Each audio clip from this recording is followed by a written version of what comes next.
Assalamualaikum warahmatullahi wabarakatuh. Alhamdulillah, pada kesempatan hari ini kita akan belajar terkait dengan manajemen operasional atau manajemen persediaan. Fungsi dan tujuan manajemen persediaan itu seperti apa, sehingga keputusan dalam manajemen persediaan terkait dengan biaya dalam keputusan persediaan. Jadi ini akan membantu pengelolaan usaha atau bisnis atau perusahaan secara efisien.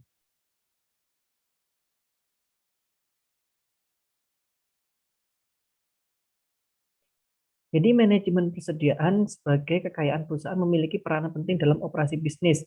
Dalam pabrik atau manufaktur, persediaan dapat terdiri dari persediaan bahan baku, bahan pembantu, barang dalam proses, barang jadi, persediaan suku cadang, atau bahkan produk jadi dari operasional tadi. Jadi terkait dengan menghasilkan sebuah produk. Fungsi dan tujuan dari persediaan adalah yang pertama, adanya ketidakpastian permintaan atau permintaan mendadak, adanya ketidakpastian pasokan dari supplier, adanya ketidakpastian tenggang waktu pemesanan. Jadi ada beberapa faktor yang melatar belakangi kenapa kita harus menyetok sebuah bahan baku, tadi bahan baku, barang jadi, setengah jadi, dan sebagainya. Sehingga nanti ketika ada pemesanan terkait dari produk kita secara dalam jumlah besar, kita bisa memproduksinya, bisa melayani permintaan. Dan juga terkadang bahan baku yang kita gunakan itu tidak serta-merta ada ketika kita beli. Kita harus inden, pesan dulu. Maka kita tidak bisa menunggu waktu pemesanan dengan waktu produksi, jedanya harus pas. Adanya ketidakpastian tenggang waktu. Jadi juga terkadang kalau kita membeli pasti datangnya bisa saja molor. Entah itu karena padatnya transportasi atau ada hal yang di luar perhitungan. Tujuan diadakan persediaan yaitu memberikan layanan terbaik pada pelanggan, memperlancar proses produksi, mengantisipasi kemungkinan terjadinya kekurangan persediaan, dan menghadapi fluktuasi harga.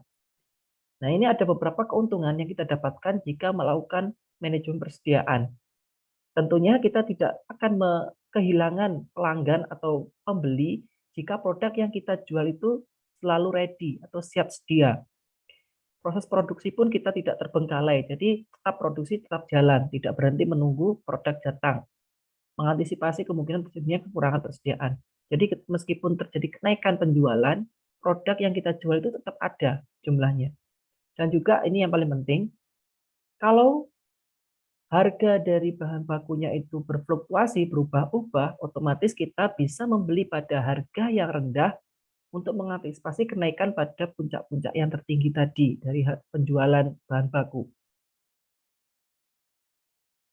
Keputusan dalam manajemen persediaan yaitu sasaran akhir dari manajemen persediaan adalah untuk meminimalkan biaya perubahan tingkat persediaan. Jadi dengan adanya stok dan lain sebagainya, kita bisa meminimalkan biaya tanpa menambah biaya yang lainnya, contoh gudang dan sebagainya.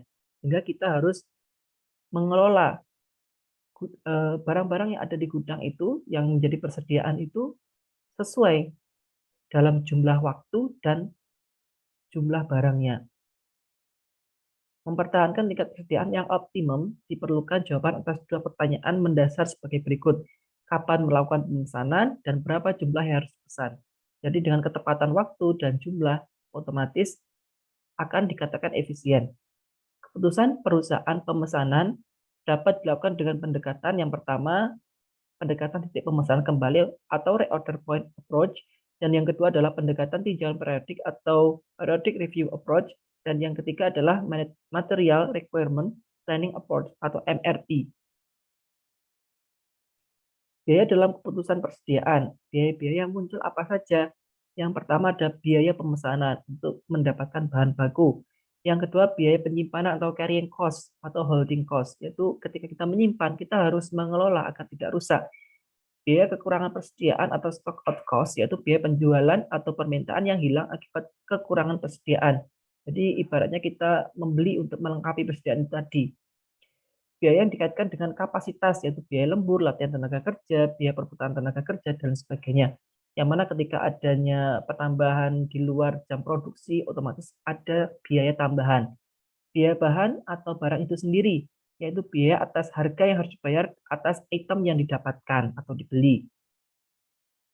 Yang pertama ada model Economic Order Quantity, yaitu EOQ. Konsep EOQ digunakan untuk menentukan berapa jumlah yang harus dipesan kembali. Asumsi dasar EOQ adalah permintaan dapat ditentukan secara pasti dan konstan. Bagaimana kita menentukan? Kita sesuai dengan data periode-periode sebelumnya. Jadi pastinya kita melakukan pembukuan dan pencatatan dari proses produksi kita. Berapa jumlah yang harus dibutuhkan setiap bulan, sampai 1 tahun periodenya. Sehingga kita dapat mengkalkulasi rata-rata minimal yang harus kita jumlah untuk dipesan. Item yang dipesan independen dengan item yang lain. Jadi tidak tergantung dengan item yang lainnya. Pesanan yang diterima dengan segera dan pasti.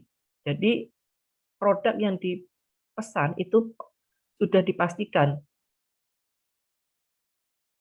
tidak terjadi stock out. Jadi produk yang kita butuhkan itu pasti ready. Harga item konstan, jadi tidak berfluktuasi secara mainstream atau terlalu fluktuatif. Rumusnya EOQ sama dengan akar dari 2RS dibagi C.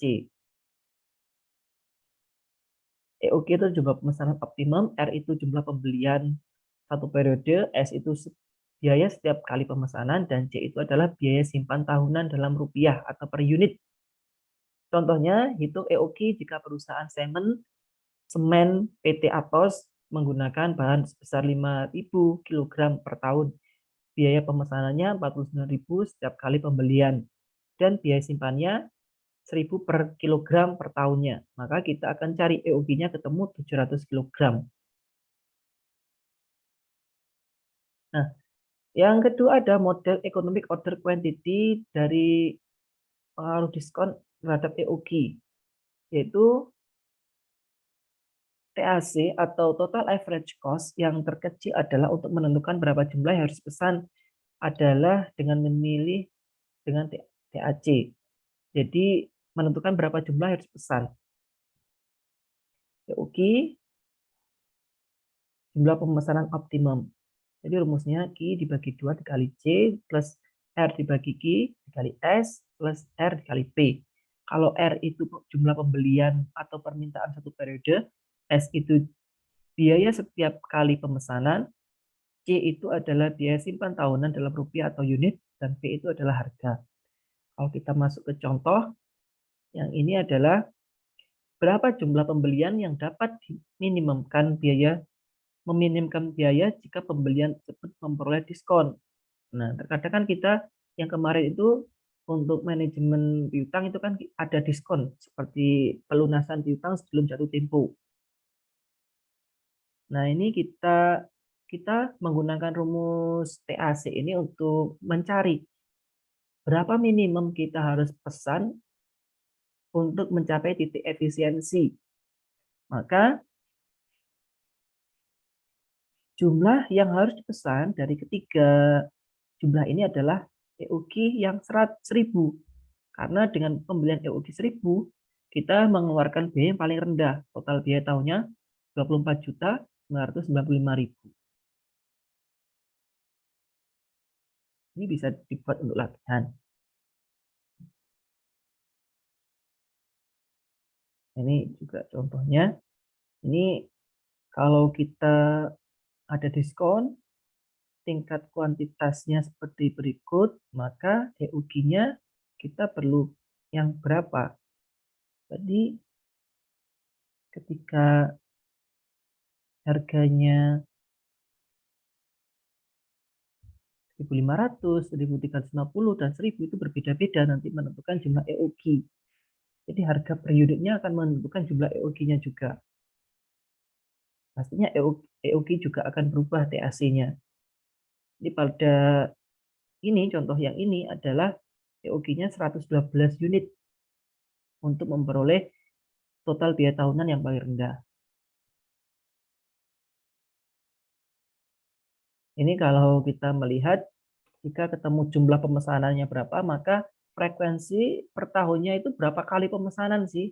Nah, kita dapat mencari F sama dengan R dibagi Q. 250 dibagi 112 ketemu 2,2. Karena 2,2 dibulatkan menjadi 2 kali pemesanan.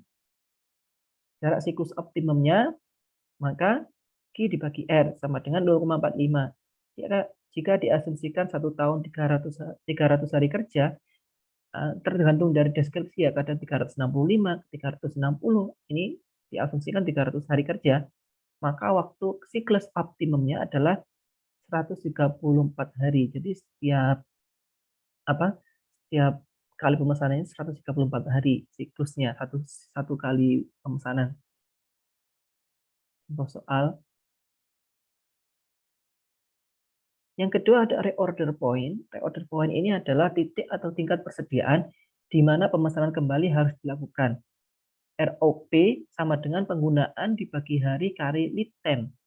Dalam pelaksanaannya, biasanya ada kebijakan-kebijakan yang diputuskan oleh perusahaan, sehingga perhitungan ROP disesuaikan dengan kebijakan tersebut. Kebijakan berkaitan dengan safety stock. Jadi, stok aman dalam perusahaan itu berapa? Jadi, kan tadi ada persediaan minimum, maka safety stock ini ditambah berapa, tingkat berapa, sehingga tidak akan kehabisan, karena ketika safety stocknya sudah habis, masih ada di bawahnya itu tadi, persediaan minimum. Inti pemesanan kembali adalah saat dimana harus diadakan pemesanan lagi, sehingga kedatangan atau permintaan bahan yang dipesan adalah tepat waktu.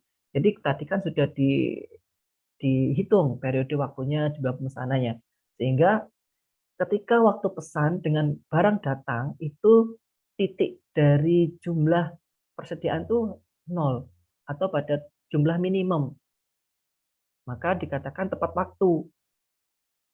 Karena kalau kita tidak menepatkan, otomatis ya nanti misalkan barang persediaan sudah habis, akan tapi pesanannya belum datang. Atau bahkan barangnya masih belum habis, pesanannya sudah datang, otomatis kan akan menumpuk di gudang.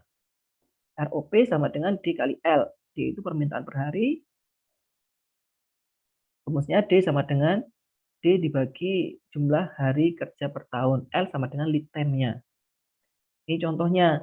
Jadi pada ini kita dapat melihat COQ-nya berapa. Misalkan di sini, maka ROP-nya di sini. ROP. Jadi EOQ ya, ini EOQ. Terus ROP-nya di sini. Jadi EOQ ini sebelum habis, maka harus memesan kembali. Karena apa? Ketika pada titik 0, ini barangnya sudah datang lagi. Nah ini, barangnya sudah datang. Jadi sudah masuk gudang lagi. Jadi bisa digunakan produksi. Yang lead time ini adalah waktu datangnya pesanan tadi. Jadi sebelum barang habis, kita harus memesan. Karena ketika barang habis, pesanan sudah datang. Itu asumsinya. Contohnya, hitunglah titik pemesanan kembali. Maka ROP sama dengan dikali L. D itu permintaannya berapa dibagi 200. 200 itu perusahaan beroperasi dalam berapa hari dalam setahun. Misalkan 200, maka D-nya ketemu 40 unit per hari. ROP-nya adalah waktu pemesanannya 3 hari, berarti 40 kali 3, 120. Jadi ketika persediaan tinggal 120 unit, perusahaan harus melakukan pembelian kembali. Jadi ketika sisanya barang itu 120, bisnis atau pelaku usaha harus membeli kembali pesan. Model product order quantity, model ini tidak menerapkan asumsi penerimaan pesanan seketika. Model ini dapat diterapkan ketika persediaan secara terus-menerus mengalir sepanjang suatu periode. Ini contohnya. Jumlah pesanan atau jumlah produksi sama dengan QP. D adalah tingkat pemesanan harian, permintaan harian. P adalah tingkat produksi harian. Jadi kita menentukan jumlahnya, kita menentukan total biayanya juga. Ini contohnya, hitunglah jumlah produksi optimal dan hitung biaya totalnya. Kalau biaya jumlah produksinya 400 unit, Maka total biaya produksinya $50. Modal quantity discount, yaitu quantity discount secara sederhana merupakan pengurangan harga untuk barang yang dibeli dengan jumlah yang lebih besar. Ini contohnya, rumusnya, di mana biaya total sama dengan biaya pesan ditambah biaya simpan ditambah biaya produk. P adalah harga per unit, I adalah biaya penyimpanan dan pemeliharaan di gudang yang dinyatakan dalam prosentase. Jadi, berapa jumlah pesanan yang dapat meminimumkan biaya totalnya. Jadi ini berpengaruh juga jumlah yang dipesan dengan biaya total. Maka akan ketemu Q1-nya 700, Q2-nya 714, Q3-nya 718. Maka kita hitung biaya totalnya. Dari 1, 2, 3 ini, yang paling kecil adalah yang pertama. Maka perusahaan akan meminimumkan biaya total jika melakukan pembelian antara 1.000 sampai 1.999 unit.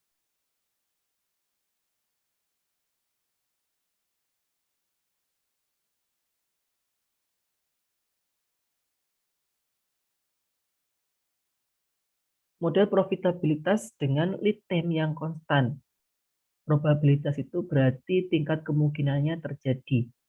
Model persediaan ini dipakai bila permintaan produk tidak diketahui dan dapat dispesifikasikan lewat distribusi probabilitas. Jenis model seperti ini disebut model probabilitas. Jadi ini yang tidak diketahui jumlah permintaannya. Satu metode yang mengurangi kemungkinan terjadinya kehabisan stok adalah dengan menambah jumlah unit stok pengaman atau safety stock. Jadi ROP-nya, order point, titik pemesanan kembali, ditambah safety stock. Jadi berapa jumlah yang harus kita pesan kembali, minimal biaya jumlah yang harus kita kembali, ditambah beberapa jumlah safety stock, tingkat keamanan. Nah ini contohnya. Jadi kan yang tadi dikatakan ROP-nya seharusnya habis pada ini ya, titik seharusnya di sini. Akan tapi tidak pada di sini, tapi pada waktu lead time kita sudah harus membeli kembali safety stock. Jadi di sini tuh belum habis produknya kita sudah membeli kembali, memesan kembali. Tidak sampai menunggu barangnya habis, tapi pada barang yang sisa kita sudah membeli, pada ROP kita sudah membeli karena dinyatakan sebagai safety stock.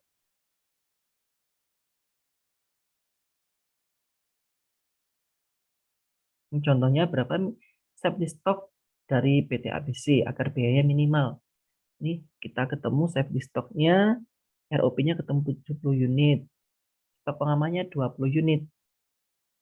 Jadi 20 tambah 50 sama dengan 70.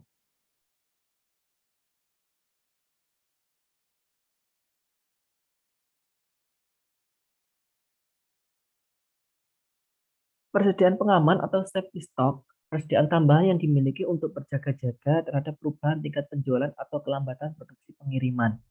Maka persediaan awal sama dengan EOG plus safety stock. Persediaan rata-rata sama dengan EOG dibagi 2 plus safety stock.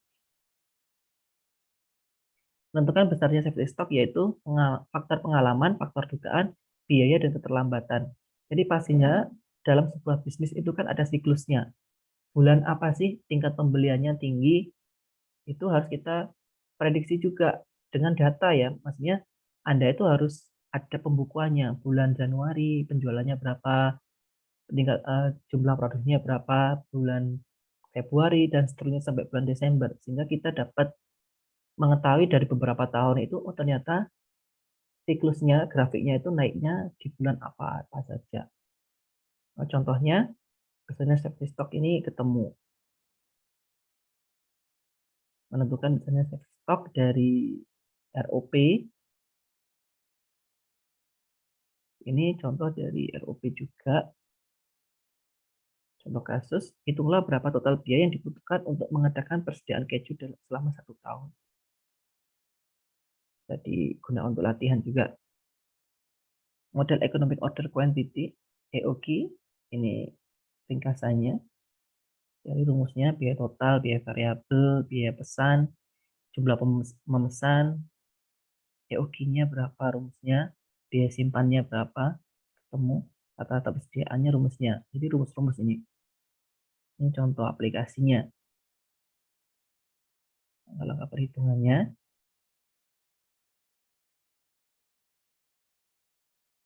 biaya pesan, biaya simpan, sudah ada semuanya, biaya variabel. Jadi kalau biaya variabel adalah biaya-biaya yang terkait dengan untuk memproduksi sebuah produk yang berubah-ubah, yaitu lebih kepada langsung berhubungan dengan produksi bahan baku, biaya pekerja, dan lain sebagainya. Kalau biaya tetap itu ya biaya yang tidak langsung mempengaruhi harga. Contohnya apa? Alat, mesin, gedung, gudang, dan lain sebagainya. Ya total biaya beli sama biaya variabel. Jadi total biaya yang dibutuhkan untuk mengadakan persediaan selama 1 tahun adalah 1 miliar, sekian. Nah, ini pemesanan ulang. Penggunaan per hari ketemu 228 kilogram. Titik pemesanan ulangnya berarti waktu pengiriman ditambah safety stock 4 kali 228 ditambah 50 ketemu 962 kilogram. Jadi apabila persediaan tinggal 962 kilogram, maka bagian pembelian sudah harus order ke supplier. Pemesanan dalam 1 tahun. Jumlah pemesanan dalam 1 tahun, jumlah pemesanan setahun dibagi EOG. Ketemu 16 kali. Jadi 1 tahun itu kita melakukan pemesanan, pembelian tuh berapa kali? Ketemu 16 kali.